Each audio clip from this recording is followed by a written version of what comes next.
If you were born in a certain era, you remember BET when it didn't center around reruns of Martin, Bad Boy, and Tyler Perry content. Remember BET's Teen Summit?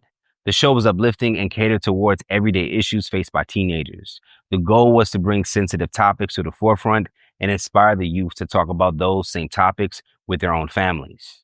Between 1989 and 2002, BET Teen Summit was a platform designed to bring together multiple generations to discuss problems affecting young Black teens. There was nothing like it on TV at the time, and this time of programming is missed on screens today. Throughout its 13 years on the air, the show cycled through several on screen hosts. However, viewers would remember the show's first host for setting the tone and laying the blueprint that many would follow for years to come. Today, we are joined by the original host of BET Teen Summit, Lisa Johnson Smith, to talk about the show's impact and why it went away. You get to BET. You said it wasn't what the BET that we now know. How was it? Are we saying it's a small studio? You know, Hype Plus is in a decent sized studio, but I love to know the grind of that. You know, when you get there. Yeah, so this was when Bob Johnson, the founder of BET, he decides he's going to grow this network and take it from just like these small, I guess, local access type deal. And so they just, I guess, at the time that they were hiring me is when they brought somebody else in, Jeff Lee, Lydia Cole, and they were just they had all these shows that they were trying to get on the air. So they had all these launch dates. I think I was brought in September, and we were supposed to launch, I believe, in like November. So we're talking, it was, first of all, I have to just say, it was like the best experience I've ever had. I'm fresh out of school, 21, but that was what it looked like. All these people, we got Howard graduates, lots of Howard people, because they were in DC and they have a great broadcast journalism program too. And so I called it 13th grade because the environment was just fun. We were all so hungry. We just wanted to get our stuff on air. We just wanted to work. We wanted to create. And that's everybody from all the shows, whether it be Video Soul, whether it be, I don't think Rhapsody had started just yet. But Video Soul with Donnie Simpson was a big one. And they were just revamping stuff, starting new shows. So, but we didn't have resources. We had we had some resources. We had studios. I mean, if you compare us being such a small company to CNN, yes, there were so many creative people that were willing to just like myself. I had spent the night at work plenty of times. I started out as just host and associate producer. Then I ended up being the host and the producer. So I was writing scripts. I was going out shooting packages. I was, interviewing. I was booking people. I was doing all the things. And then every Saturday we were live at 12. I was there at 8, whether or not I went to bed at 7 a.m. or not, or didn't sleep, because many nights I would just not sleep, go to work, go to hair and makeup, get the script, do the rehearsal, and 12 o'clock, that door was going up and we were live and it was just electric. I mean, there's nothing like it, but being in a majority, an environment that was an office environment, but it was creatives and it was young, hungry Black people. There was nothing like it. And we didn't even care that we didn't have the resources. Our bosses, my executive producer, my producer would fight for us to get more of this or get more of that. We were getting paid pennies. We weren't getting paid a lot of money, but we didn't even care. We didn't even care. We were just happy to be doing it. And I know at the time I didn't recognize until, years later when people would be like, oh my gosh, you know, Teen Summit was so groundbreaking. It was like such a trailblazing show. I knew it impacted people, but I didn't know to what degree it was impacted people. I mean, at 21 years old and 22 years old, I'd be at the mall and stuff, and teenagers would run up to me like, "Oh my gosh, can I have your autograph?" And I was like, "You don't want my autograph." I mean, that was always me. Be like, "For what?" I'm just hosting the show. But years later, the fact that people still remember it, just says to me, wow, this really did impact lives. And I get DMs from people all the time and messages from people all the time, which is crazy. I mean, out of all the stuff that I did, and I'm sorry, I'm going off on talking about other things, but this is the one thing that people remember me from, particularly, and then the other hosts that come, like Ananda Lewis and Belma Johnson. So it was the atmosphere. We were a tight knit family, and we still are 40 years later, a tight knit family. Still keep in touch, but we were just grinding every day. We were given a lot of power at such a young age. I mean, I was, talking to people, like calling Will Smith's people, calling Janet Jackson's people, in touch with record labels on a regular basis. I still have like a collection of CDs we were always sent. So it was like, we had these VIP passes to and access to so many different major companies, labels at such a young age. And once it caught on, they were calling us. We weren't calling them. So, Right. So in some type of parallel universe, we're experiencing our own like space of becoming a network. We just hit 1 million subscribers.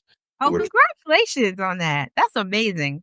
we're trying to now like, okay, like what's the next pivot? What's the pivot? How do we scale here?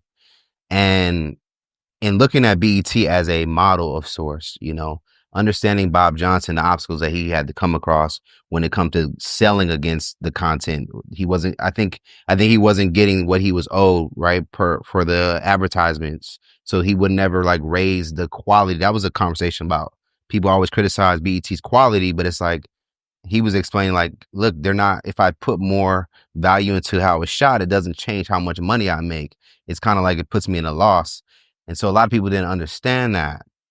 So when you go to BET and you're building this Black network up, how did you mentioned just now the VIP, but were the Black celebrities like rocking with it? Were they getting funny with it? Because I'll be real with you, I do think that we still have a complex of the white man's ice is colder. And that I wonder if you were ever experiencing that even back then, as someone kind of talking to me now about your experience about, that relationship. Well, like I said, like in the beginning when things were, well, especially for Teen Summit, people were like, what is Teen Summit? Like, we don't know this. So when we initially would call people, they'd be like, I don't know. But then when they started seeing groups like Crisscross and Escape and Kid and Play and Salt and Pepper and Special Ed and Heavy D and Kumo D and, all those major names and the Cosby Show, um, cast was on a regular basis, and A Different World, those are the hottest shows at the time. Then people were like, oh, we need to get our group on here. And so all those groups that were nobody at the time, they weren't known. Like Escape did their first live appearance on our show, right? So R. Kelly, the Public Enemy, on our show. Mary J. on our show. So yeah, it took a little while to build momentum and credibility, I think, especially for our show. I think Video Soul, because of Donnie Simpson's name, already had some type of established name because of Donnie Simpson, who is still iconic to this day. But for us, we had to work at it. And so I think that African Americans, our people, they looked at BET like, you know what? We need to do this. Like there hasn't been a platform for us like this. So they wanted to be a part of it. Some celebrities, and should I name names? I don't know. I mean, it was crazy. There was one extremely famous guy who, I'll just give you a hint. He's from Philly. But I remember calling his people because, like I said, I used to book guests all the time. And he was like, well, I'm not going to do the show unless you go out with my brother. I was like, what? So that kind of stuff went on too. Needless to say, he didn't do the show because I was like, not for sale, or you can't barter me. But stuff like that was real. So if you were at a certain level, sometimes people would try to play games. So in terms of Black people wanting to do the show, I think there had to be a buildup of credibility, especially for Teen Summit, because people didn't know what Teen Summit was. People knew what Video Soul was just because of Donnie Simpson, the host. He had already been an established name in the DMV area. And so him now coming on to host the show, people are like excited. He still has that iconic name and he still has not changed. And, he's still just as popular as he was years and years ago. He doesn't age. Shout out to Donnie Simpson. But um, yeah, so for us, it was like, we were calling people. I was calling people to try to get them on the show. A lot of no-name groups, people that people didn't quite know yet. They were willing. We had to call a lot for certain other groups, but once people saw like Escape, they did their first live performance on our show. Right. But they started seeing the major names like Chub Rock and Heavy D and Criss Cross and Public Enemy and Poor Righteous Teachers and Special Ed and big names like that. Everybody was calling us. And then for like I said, Video Soul, they had the biggest names of all names because I think once Black artists realized that there was such a huge audience that was dying to see them because what do we have? We had MTV. MTV all day long, right? What were they playing? Rock, classic rock. I still know some of those songs because that's all we could watch, right? But then the music videos were like so hot. And so people like Mary J were coming on and even after I left the show, you name it. But Salt and Pepper, Kid and Play, all these people, and even from TV, The Cosby Show cast, Different World cast, um, different movies, Yeah. politician, you name it. Everybody wanted to be on because they recognized that there was an audience and that they had a platform for our demographic and that it was so desired. And especially for a teen audience that, there was no platform for teenagers to Right. one, not only perform, because we tried to keep our performances to teens as much as possible, teen performers, but then for a platform for teens to talk and Yeah. share. That didn't exist. And unfortunately, it really doesn't exist today that I know of. So you would ultimately be the first host, and then there's a transition point where you have to leave, or you did exit. Did you exit on your own? Did they feel like they had to get another person? Okay. So why did you exit? I got married um, in 1992. All right. And so my husband at the time, I'm divorced, but he was a former NBA player. So he was playing with the Clippers. And so he just gotten traded to the Knicks during the summertime. And so we moved to Connecticut, but I still, I wanted to still do the show. So I was still in DC, living in Maryland. And so I was like, I, I want to be with my husband. So at the same so I was commuting on the weekends and Wow. living in Connecticut. And at that time, I was still producing some, but mainly hosting. And since I moved to Connecticut, I started working for CNN. I was an entertainment reporter at CNN during the week, doing Teen Summit on the weekends. And I got a job with HBO Entertainment News, working with, Matt Lauer used to work on the Today Show. I was doing that. I was doing a lot of stuff. And so I told them that I was going to be leaving eventually. And so they started looking for a new host and they found Belma Johnson. So he was the one that took over from me once I left. And then after that, I think Ananda Lewis and Dejor, who used to be a posse member. That had to be tough though. Leaving? Mhm. No, you know why? See, that's the thing. So because people I didn't see be, okay, BET was still building up its credibility at the time. You know, CNN was established, HBO was established. I always saw them as like, you know, moving up, and I saw my career on a certain trajectory that I was trying to move in.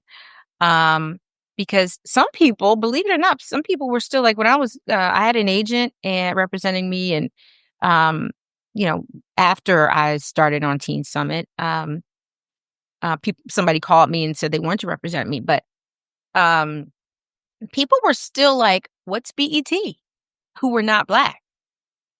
People did not even know Bet. What's Bet? Like people were famous for saying that.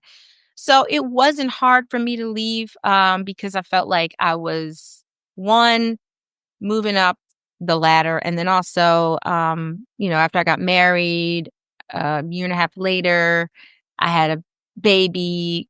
My then husband got traded then to the Spurs, so you know, I moved there, started working for ABC there, but I wanted to raise my family. And you know, I watched as it continued to grow, but I just felt like it was my time. And it was okay. It was okay. You know, I'm grateful. Now, the last question that I have, because we were able to cover um a lot here, and hopefully it's not the last time we see you on our platform. I'm looking forward to like figuring out ways that we can keep you, you know, out here with us at least. And so what compelled me to want to reach out and interview you, I was just thinking about the programming that BET was offering back in the day. And I think to me, Teen Summit was an example of that, of like, hey, we're going to give our people something that they can really chew on, and it can impact them, but we can also do entertainment. And you mentioned this in our interview here that um more so that it nothing like that exists currently today. So I had to ask you, why did Teen Summit come to an end from your perspective? And do you think this is kind of like from a level of like design? Is it on purpose? Is it intentional? Like, why do we not have programming like BET Summit, Teen Summit? Well, you know, when BET got sold, when Viacom bought BET, I think that's when things started to change. Um, you know, I know when I was there, and I can't speak to what happened exactly when I left, but I know our team, our crew, we really had a goal, which was to help teenagers. It wasn't just about, it seemed like, because I think when Teen Summit stopped, then 106 and Park came, right? And so that was mostly performances, recording artists. But all the other stuff that was helping teenagers to develop and be able to express themselves and provide a safe forum, that was out the door. And it's not because it wasn't needed anymore. I think just the goals and then the intentions of networks just shifted. Yeah. Um Yeah. yeah, it just wasn't important. But you know, when a Black network is behind something like Teen Summit, we're looking at we're looking at our youth, and we understand the needs. And so, you know, Teen Summit, obviously, Sheila Johnson, I have to give shout out to her too, Bob Johnson's ex-wife. She was the person behind Teen Summit's creation. She created the show. It was her idea. And I don't know, she has a, Right. she recently, she wrote a book, and she mentioned Teen Summit. Whoop,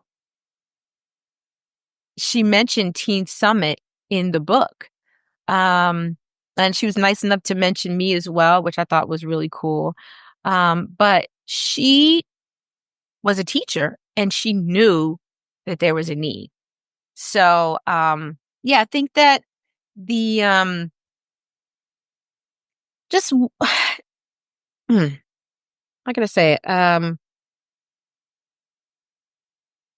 The level of care about young people, teens, starting, that young and influencing them. I just don't think it's there anymore.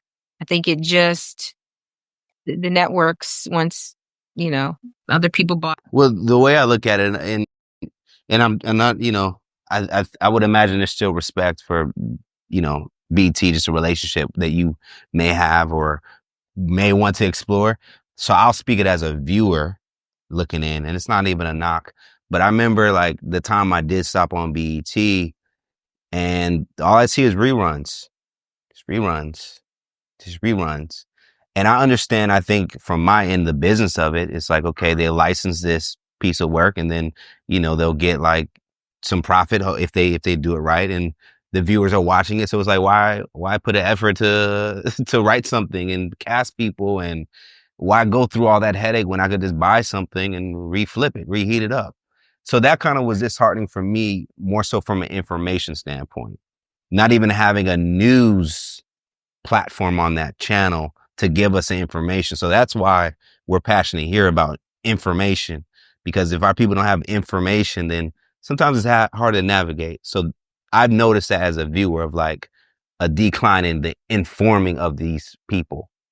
And now, especially in this climate, is so needed. I mean, the role models, that's what we wanted to do. We wanted to provide positive Black role models for these kids to see and hear from.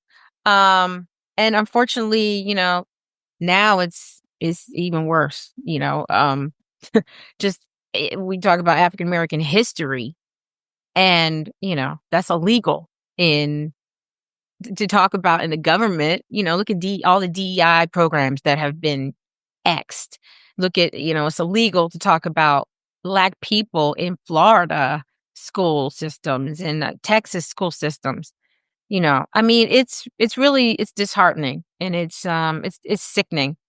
But we Yeah. people, we just have to keep pushing, and like you're doing, put that information out there, for this next generation to understand and see and have those role models, and know that, what was out there, and, keep that alive, keep our history alive.